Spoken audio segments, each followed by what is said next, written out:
What's up, everybody? This is Myles Turner, the Indiana Pacers. You're listening to the Paceroos Podcast. Be sure to follow @Paceroos on Twitter.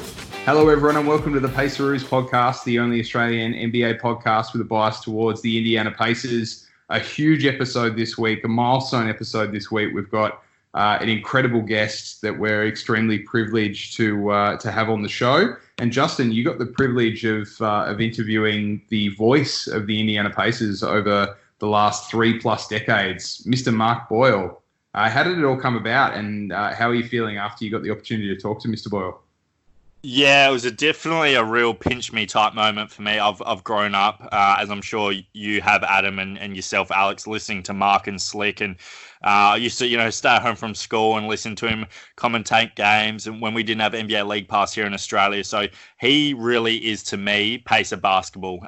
He does such a fantastic job of making you feel like you're at the game and you've got visuals of the game through audio. He really does an amazing job, and just having a sit down 20-minute talk with him today, I learned so much, and it was just fantastic to get him on. I can't thank him enough, and yeah, definitely a big get for the Paceroos.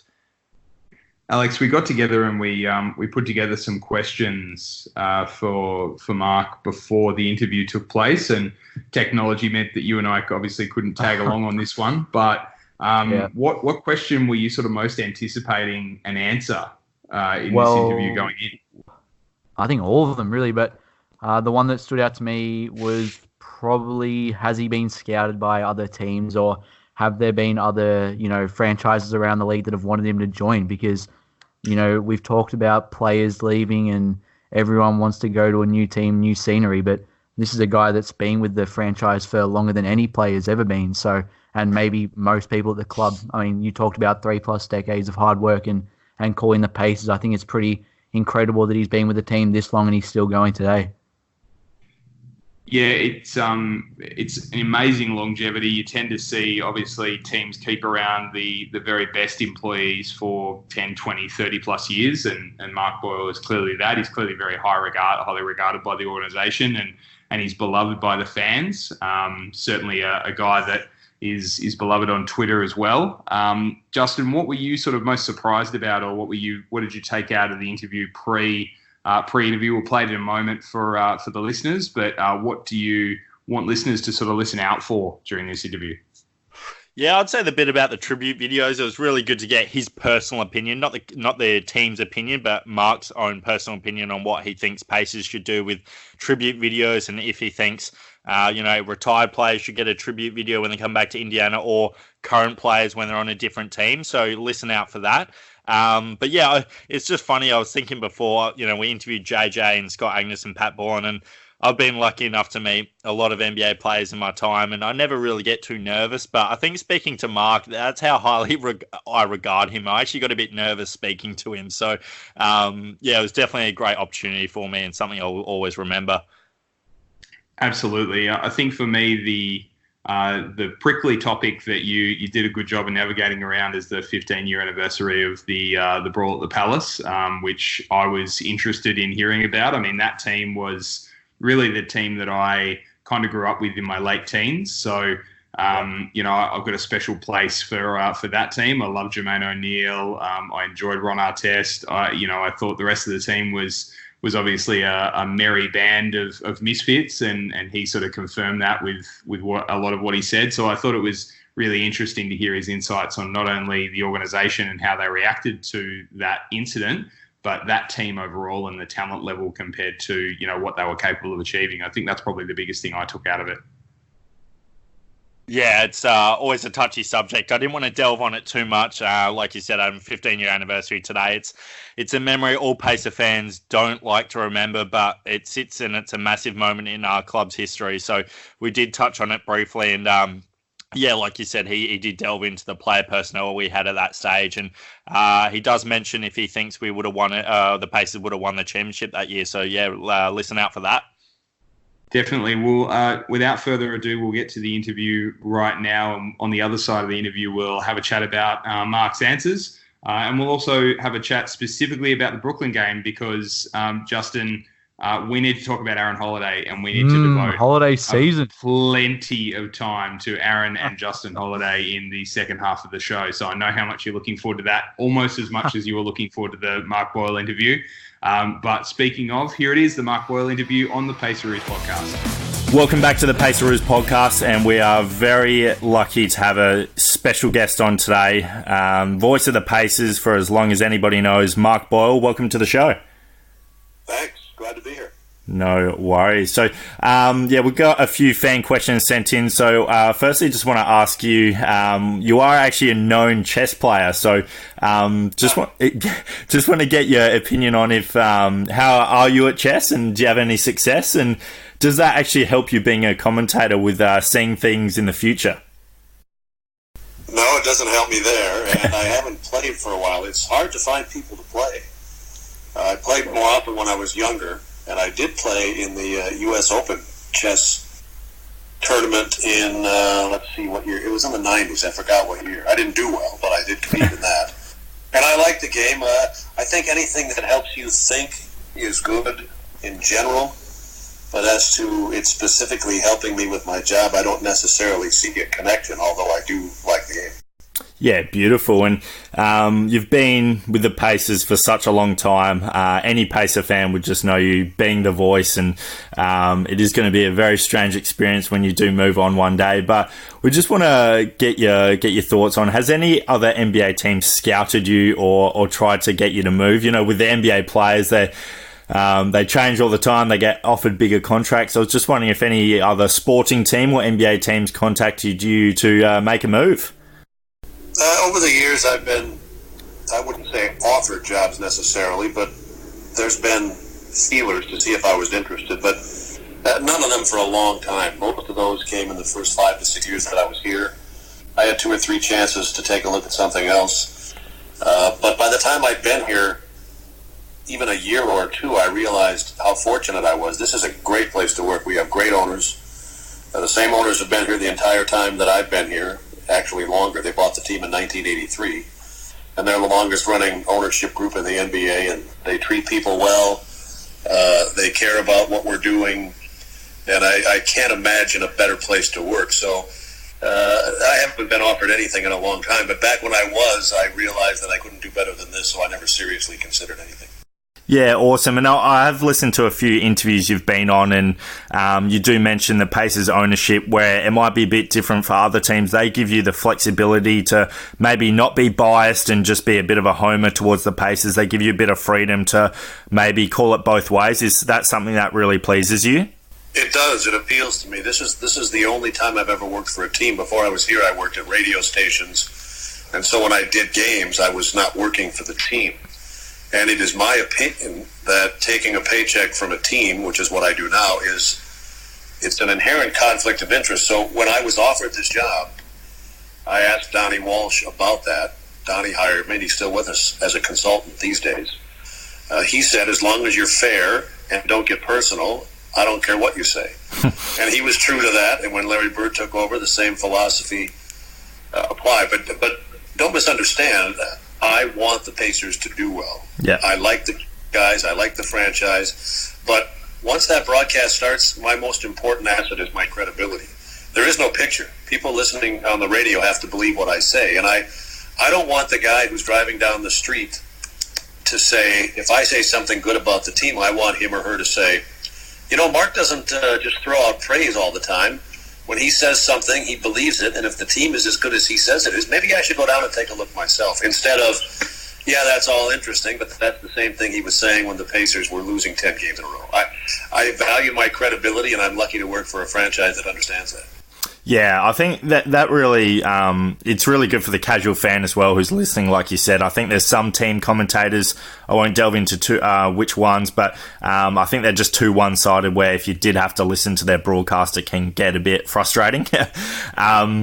You've been, obviously, with the Pacers through, you know, the 2000s, the 2010s, and even the late 90s, and Just want to get your opinion on, obviously, Reggie Miller, one of the most decorated Pacers ever, probably one of the fan favourites. Everyone wants to know about Reggie Miller. Any insights? So what made him great? I know you did come out a few years ago and said Paul George is probably the most talented Pacer ever, but I'd say most Pacer fans would say, Reggie is the greatest, and I know there is a difference, which I know what you're talking about there, but what made Reggie great? Was it his hard work? Was it his leadership? What was it particularly? From my perspective, it was a couple of things. He was a really, really hard worker. Yeah, he was a really smart player. He was a master at using screens. But the average fan never saw how hard he worked. He was always the first guy there. He was always the last guy to leave, tirelessly working on his game. And you can debate whether or not he was a great player, but you cannot debate whether or not he was a great shooter. He was a great shooter. Is he the best shooter you've ever seen? No, but he's he's in the conversation. If you want to sit around and talk about shooters, his name's going to come up. Yeah. Fans who haven't been around that long may have forgotten because he's been retired for a while now, but his name will always come up in that conversation. And then the other thing about him, he was just a magnificent clutch player. He had the knack for doing some of his best work at some of the most important times. And that, I think, is what fans remember about him, that and the fact that he was a great three-point shooter. But he came up with so many big plays, so many big moments for the Pacers in the 90s and on into the early O's. I think those are the two things that separate him from some of the other guys that have been here. That's amazing. And I've got to do a follow-up question there. Who is the greatest shooter you've seen? That's a really hard question. I'll just throw out some names. I wouldn't necessarily say just one guy, but names that I would think of are Steph Curry, Kyle Korver. Back in the day, Dale Ellis was terrific. Ray Allen.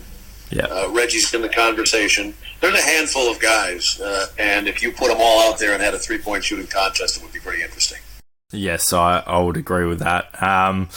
So don't want to delve in it too much, but we kind of have to. 15 years ago today, something pretty terrible happened that we won't really delve into too much in Detroit. But how would you say the Pacers organization's changed since that day? I know you were at that game. I know you commentated it, and I know you were in the thick of it. I think you got a broken back from it. So how do you think the Pacers organization changed since that day? I don't know if it really did. They've always been committed to trying to put together a good team. They've always been committed to trying to have high-quality guys. For a while there, after people forget that was a really, really good team. The year before, they won 61 games and lost to Detroit in the conference finals. And in my opinion, they had the best. Well, I'm not going to say they had the best team, but I thought they had the most talented team in the NBA. But it was a dysfunctional group. And had it not been for the brawl, I remain highly suspect that they would have achieved what their talent suggested they would achieve anyway. Maybe they would have. They were talented enough. And then after that, there were some lean times, some non-playoff years. But no matter how good the team was, they've always tried to put together the best team that they could. I'll give you a stat here. My first year, they lost 54 games. That was 88-89. Since then, every other NBA team has lost 50 games at least twice. The Pacers haven't lost 50 games since. Their philosophy is we don't want to rebuild. We want to be as good as we can all the time. And if that means we're only good enough to finish eighth and get beaten in the first round of the playoffs, well, so be it. The management here doesn't believe in the process like they did in Philadelphia. They don't believe in tanking, which is being alleged in certain circles about some teams these days. They always want to do the best they can, and they want to do it if they can with high-quality people. And I don't think that's really changed. That's always been their philosophy. Now, they've made some mistakes. We had some teams after that brawl that got into some trouble off the court. Some of the guys did. And those were mistakes that those guys owned. And the Pacers tried to make corrections. So you don't always make the right choices, but they've always been committed to doing the best they can with high-quality guys. Yeah, definitely. And I just want to pinpoint something you said that Pacer fans probably come to an agreement. I know no one's got a crystal ball, but they probably all think that was our best chance of winning a championship, that brawl year. And you maybe think that something, wouldn't have gone gone ahead and wouldn't have won a championship, that team was just not clicking at the right time, you think? Well, they were talented enough, so I wouldn't say it couldn't. But they were just dysfunctional. You'll remember that that was before Ron Artest acknowledged that he had some issues and went about trying to deal with them. And we had some really volatile, emotional guys that I liked personally, like Steven Jackson. Jamal Tinsley was not always reliable. But those guys were really talented players. My feeling is this: that was the most talented team the Pacers had in my time, but not the best team, if you understand the distinction. Yeah. The best team, I thought, was the team that lost to Chicago in '98. Game 7 of the conference finals. Had the lead in the fourth quarter in Chicago. Yeah. And then the Bulls went on to win another championship. That, I thought, was the best team the Pacers had, but I thought the other one was more talented. Yeah. No, that's definitely fair. And want to get we were talking on the Paceroos podcast last episode about tribute videos, and maybe Indiana don't really do them as much. I know, Paul George came back. Obviously, the way he left, I can understand why they wouldn't do a tribute video for him. But from recent memory, they've only really done one for Reggie Miller. Do you know, is that something in the Pacer organization where they don't actually like doing tribute videos? Like Bojan Bogdanovic comes back next week. Do you think someone like him would deserve a video? Well, if you ask me, I'll answer the question first. I don't know. I've never had that conversation with ownership or management. I don't know if that's a conscious choice. If you're asking me what I would do, and this is just me, I would never, ever honor an opposing player. I don't care how long he played here. He's not with us anymore. The fans can react to him any way they want. In fact, last year, when Dirk Nowitzki retired, the Pacers didn't do anything for him.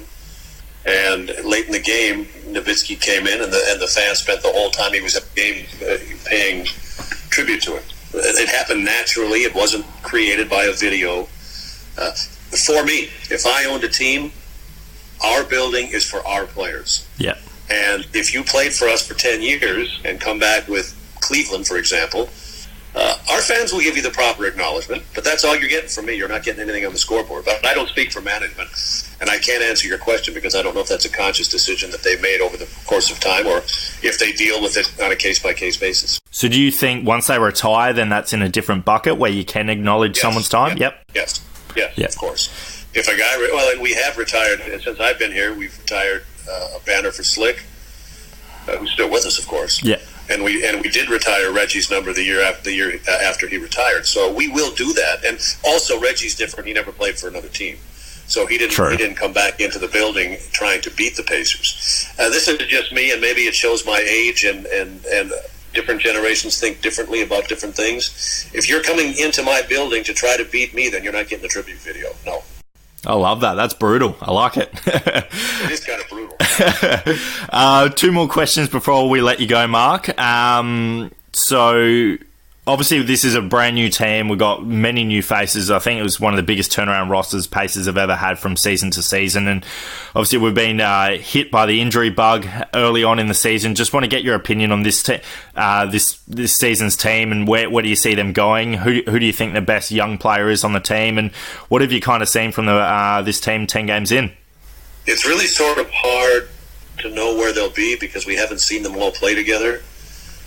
That needs to be something that happens so that guys can get used to one another and hopefully become very productive as a team. And then the other X factor is this. We know that Victor Oladipo will be back, but we don't know how good he'll be when he comes back. So best case scenario to me is this. Everybody gets healthy. Victor comes back in a timely manner and is, if not the player he once was, excuse me, then something close to it. Then they can do something in the playoffs. At the moment, I don't see them being better than Milwaukee, perhaps Boston, maybe Toronto, maybe even Philadelphia. Yeah. But I wouldn't say it's impossible. That's best case scenario. And I think even now, without these guys, Turner missed 8 games, Lamb's missed a half a dozen games, Sabonis missed a couple of games, Brogdon's missed a couple of games, Oladipo hasn't played at all. Even with all of that, and I know the schedule has been pretty friendly, but even with all of that, they're above 500, so that tells you that they've got some players and they've got some talent.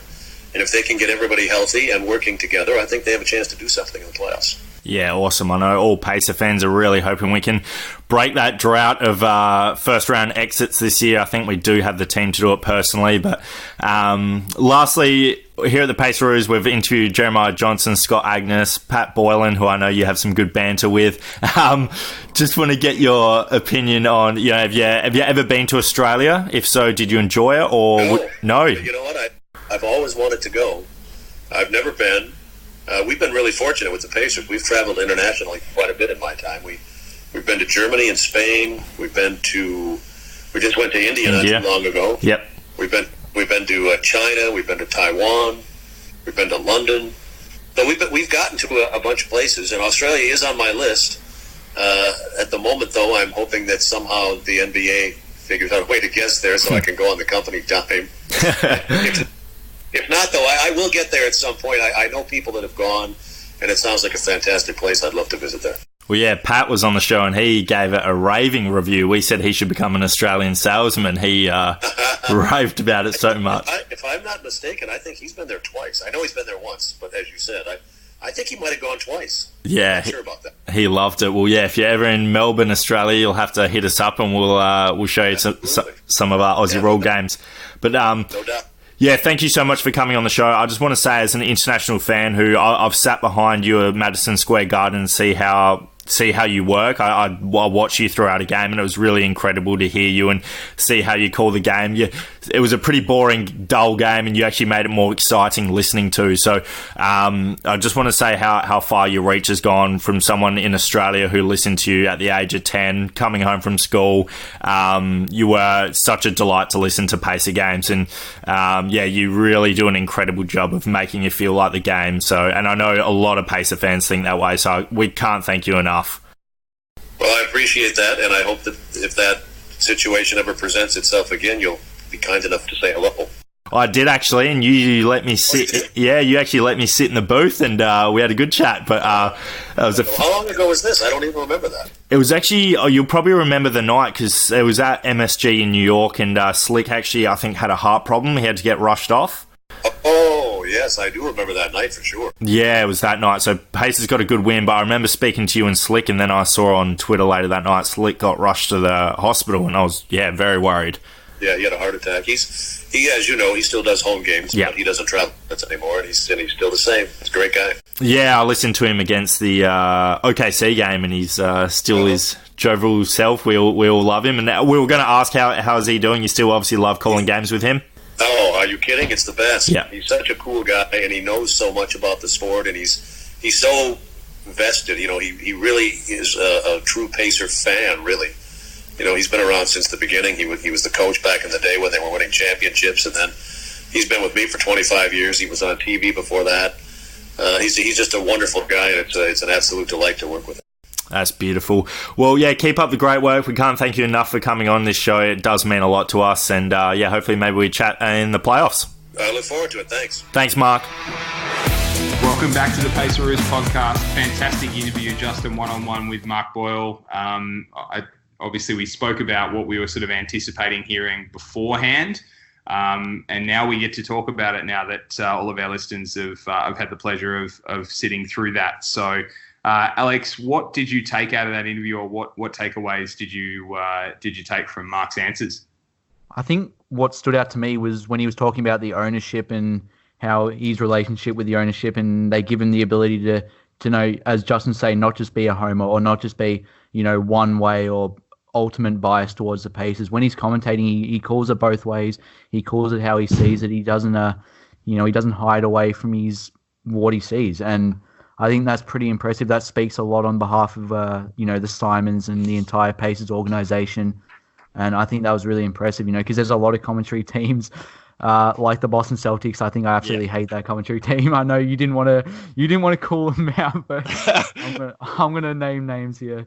But there's commentary teams around the league that are just you can tell straight away that they're biased and who they're commentating. But with Mark, that's something that he's been very good at. And same with Slick as well. And Pat, the whole commentary team's really good at that. They call it both ways. So I think that really stood out to me. Justin, you were one-on-one with Mark, and he posted a very flattering photo on Instagram of your FaceTime exchange. What were you thinking as you were sort of talking to this guy one-on-one that you'd grown up listening to? It was a bit surreal.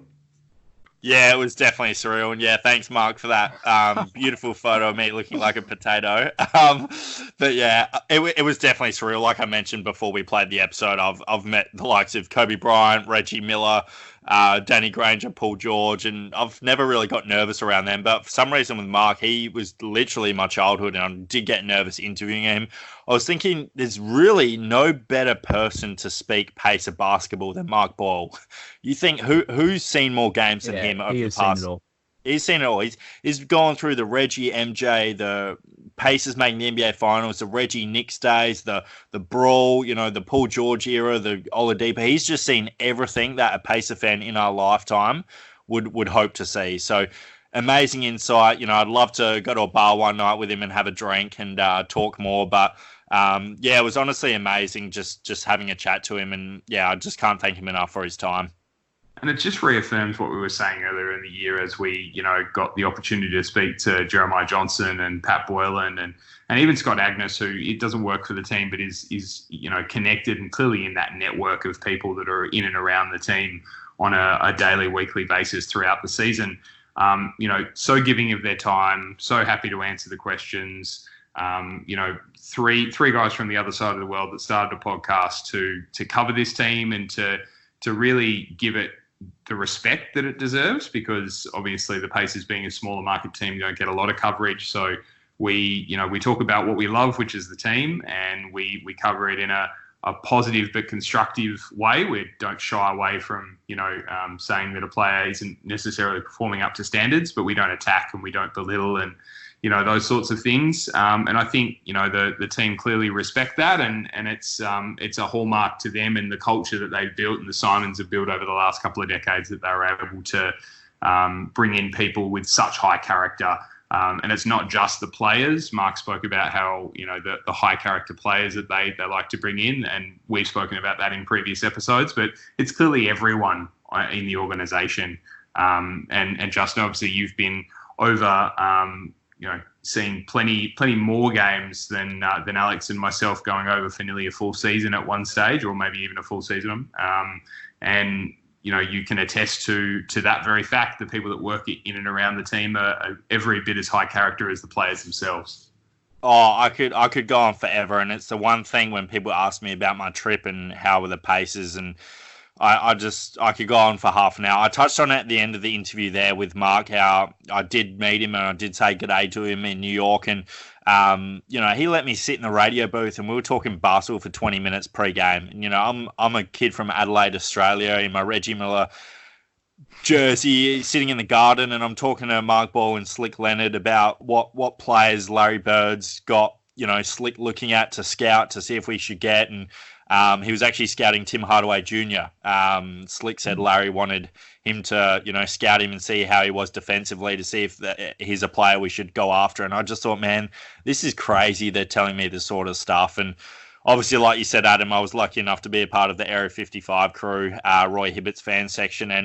And all the players on that team, when they heard an Aussie was coming, they were just ridiculously nice. Lance Stevenson was beyond nice, and he's a bit of a larrikin. And, Roy, I'll always say one day, Roy, we had breakfast with him at a pancake parlor, me and my mate with him. And, we didn't have a car in Indiana. We were going to go home, and Roy was like, oh, no, jump in my car. I'll drop you to the airport. So, he drove 45 minutes to just drop me and my mate to the airport before a flight. Crazy. These are things players just would not do on other teams. It's really it's honestly amazing, and it makes me feel great to be a fan of, I think, one of the best best franchises in all of sport. Yeah, it's a testament, as I say, to the players and the staff they've brought in. Alex, you've obviously had the opportunity to go over to Indy as well, and I think we've both found that the staff around the team and the people that work in and around the team are every bit as good as the players. Has that been your experience? Oh, 100%. I mean, obviously, haven't been as long as Justin, but even when we were there, they got me down on the court. I think I was sitting courtside for majority of the warm-ups. So, yeah, when they hear an international fans coming over, for any international people that are listening to this, I mean, don't be afraid to shoot them an email or anything, because they are that nice, they are that kind. They will go out of their way to make your trip like a million times better. I'm not kidding. So yeah, we've all experienced it, and for anyone that hasn't yet, I would definitely suggest. Alex, how much traction? I don't think any other team, your Instagram and Twitter videos and photos, they get so many traction from the Pacers players, don't they? Yeah, exactly. I mean, I know I follow like hundreds of designers, hundreds of video makers, and I see them, tag this player, tag this player. I mean, I don't even do that for some of the videos, and they'll see it, or I'll get likes from Alizé on a Doug video or something like that. So I think that's another testament to the players, and how much of a culture it really is. They just love everything, and they love the people that invest in the team and actually take their time to follow them. Especially because we're from Australia, it's pretty crazy. I remember I always got asked when I was in America, why did you become a Pacers fan? I still get asked that even by people in Australia. Yeah, why did you become a Pacers fan? But I mean, yeah, they really don't care. They love you no matter what, and they treat you like family over there. So it's amazing. We could do a little bit more merch though. Yes, that is true. There's one thing I'd say, hey Pacers, can we get a little bit more merch, either internationally or a little bit more merch on the NBA store or something. But everyone does a fantastic job. We just want to rep the Pacers wherever we possibly can. I'm currently wearing my Goga jersey as we speak. That's my chosen attire for this podcast. And now I guess we can get into some more recent activity of the team. And it's happy holidays, guys. It's holiday season. Justin, you can take this one. You can take this one. Come on. I know you've been bashing on Aaron all season long, but you tweeted out. I'll give you that. You gave him his due credit. He was, I could literally talk all day about his performance against Brooklyn. He was making passes I've never seen him make before. He was making reads I've never seen him make before, and his confidence level was never down, but he was executing just unbelievably against the Nets, and so was his brother Justin. It was holiday season. And you hit the nail on the head. He was looking to pass first. Yeah, exactly. 13 assists. That's the key, right? And Justin, it kind of validates a lot of what you've been saying. He has shot the ball a lot to begin the season. He's missed a lot of those shots, and we saw the fruits of his labor when he started to pass the ball more. I mean, he's averaging more assists over the last few games than he was in the first part of the season, significantly more. He obviously had a great performance getting to the rim, shooting from three. He wasn't taking inefficient shots against Brooklyn, being asked to do a lot more, but he was setting up his teammates. He was looking to get everyone involved first before he got involved himself. So, a much more mature point guard leader game from Aaron Holiday, which has to obviously improve your view of him slightly. Oh, definitely. And, people on Twitter might think I'm a bit of an Aaron Holiday hater. Not at all. I've just always wanted more from him, with the reputation of him being untradeable from Larry Bird. So that was my big thing. But for me, I tweeted it out, like you said, Alex. This is the best game I've seen him play of his career, and I couldn't be happier. Like you mentioned, Adam, I think that was the first game to me he looked like a proper point guard. Yeah. It was near a triple-double. Obviously, Nets were light on with their players, and obviously we were short-handed too, so he played 31 minutes. But that was the first game I can now go, okay, I can see what people in the organization are speaking so highly of him for, and maybe, in the future I can see him being a point guard for this team, because he actually got others involved. He wasn't just standing on the three-point line shooting. He was 10 for 19 of the field. He got to the hoop. Even he could have had 30 points because he had a few little runners just pop off the ring. But he had a really good game with Myles Turner. I could not be happier with him. That is just awesome. It's funny about the McConnell-Holiday debate. Really, we're both right, because both players have been fantastic. Yeah. It's a good problem to have, isn't it, for Nate? But it's a question I've seen thrown around Twitter a lot. What is the rotation for the Pacers? Because right now, I mean, there's arguably 12 or 13 guys. Even Nas, he was incredible, 12 points, 3 dimes as well. So, there's so many guys right now that are fighting for minutes. I think, does it go to Holiday? Does it go to McConnell? Or even Sumner? So, yeah, it's a good problem to have for Nate, but it's definitely one worth asking. Yeah, I mean, you talk about Nas Long. He's a guy that came into the game with a New York state of mind. I mean, prior to halftime, he was incredible. He really ethered the Brooklyn bench. And that's the last Nas pun I'm gonna use on this podcast. I've managed to fit 3 in a row in with absolutely no reaction from either of you. So I'm apparently the only Nas fan in the podcast, and that's fine. I'm sure everyone else listening that knows Nas will really appreciate everything I just did there. Thanks so much for the no sell, guys. I really appreciate it. The listeners had you on that one. Don't worry about that. Oh no, I must say the Holiday brothers were incredible. Justin, we've been singing his praises all year. We've been talking about how much we want him in the rotation, and now it's really clear that he is a part of this rotation moving forward. When Lamb comes back, when Oladipo comes back, when Sumner comes back, when Brogdon comes back, Justin Holiday will still find a place in this rotation, whether it be as a small ball power forward alongside Doug McDermott in sort of a 2-forward matchup with one of the centres, or whether it be sort of in a more defensive stopper role off the bench. I feel like Justin Holiday's found his place in this team. He's earned the trust of Nate McMillan. And, Alex, you're a big Justin Holiday fan, so I'll give you the floor here. That is my man. He's secure in the rotation now. Yeah, I think he has. And, you saw Jakar Sampson didn't get any minutes last game, and I think, that's probably going to continue. Same with Leaf. As you mentioned, Justin Holiday can play. I think he's just his versatility, and Nate McMillan mentioned it in an interview. He's the glue guy for this Pacers team. We really haven't had a 3-and-D guy like him in so long, I think, especially off the bench. So to have a 3-and-D guy, that can shoot 35-40% from downtown, and it's going to lock up, the opposing team's 6-man or even starter if you want to put him on there. But yeah, he is just a luxury to have. He was incredible against Brooklyn, and they combined for 44 points. 15 assists and 10 rebounds. I think that's pretty insane. So some pretty good basketball genes running in that Holiday family, I think. Speaking of good basketball genes, can we talk about Domas? I thought he was going to pull down 40 rebounds at one point. Yeah, same. Unbelievable. Like, he had 12 rebounds, I think, halfway through the second quarter. But, I mean, I can't remember a Pacers big man over the last, I'm going to go with probably since Jermaine O'Neal, that has been this consistent on the boards, but also a scoring threat night to night. Am I wrong? No, I think you're right. His pick and roll game's amazing. And like you said, he'll get 3 or 4 rebounds in a 10-second span by, tapping it, hustling, ripping it off someone, then doing a little hook shot. It's amazing to see.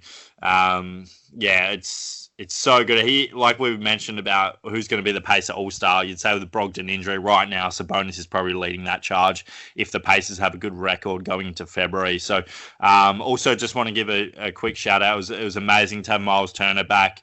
Although, some of the box score bandits don't really like his I'm glad you brought that one up. Yeah, his statistics. I think if you thoroughly watch the game, what he does is beyond the box score. He got 9.7 rebounds, 3 blocks, but the amount of shots he contested, the amount of little swipes he did, the amount of times he helped someone on defense who then, a Brooklyn player pass and turn it over. It's all those little intangible things that don't show up on the box score that Myles Turner does. So he was a big reason we got that big win against Brooklyn as well. Is there anyone more maligned than Myles Turner right now by, portions of the Pacers fan base that doesn't necessarily deserve anywhere near the, not hatred, but just lack of respect that he's gotten from portions? To me personally, I don't understand it at all. Look, I know people want him to rebound more, but this guy's 23 years old and he's nearly the leading shot blocker in the NBA. He wasn't a number 1 pick in the NBA draft. I don't know what people actually expect of him. Like, he's gelling in a new team with another big man this year. He's got a new point guard he has to get accustomed to. He basically, led our franchise in the summer with Team USA. I don't know what more this guy can really do to please some people. So, yeah, I just wanted to give a quick shout out. I think he was amazing. I don't look at his box score to see how he plays. I look at how vocal he is on defense, if he's blocking shots. He can stretch the floor on offense as well. I think he brings everything to the Pacers, and we need him. 100%. Yeah. I wish there was a stat for how many shots a player altered during a game. Because I reckon in that Brooklyn game, he had 3 blocks, but he could have easily had about 7 or 8, I reckon. He altered so many layups, and honestly, he probably saved the Pacers about easily double-figure points, probably up to like 15 or something. So, yeah, he's been phenomenal, especially in that Milwaukee game. Yeah, I feel like the box score bandits is, you hit it on the head, Justin. It's one of your favourite terms. But, you know, our idea of a big man growing up in the NBA was 20 and 10. That was the benchmark. That was the Jermaine O'Neals and the Elton Brands and the Zach Randolphs of the world growing up. If they averaged 20 and 10, they were having a good season. If they didn't average 20 and 10, then they didn't have a good season. I still remember the argument being made that Amari Stoudemire wasn't an effective player because he only got 8 rebounds a game. 2 rebounds a quarter wasn't enough.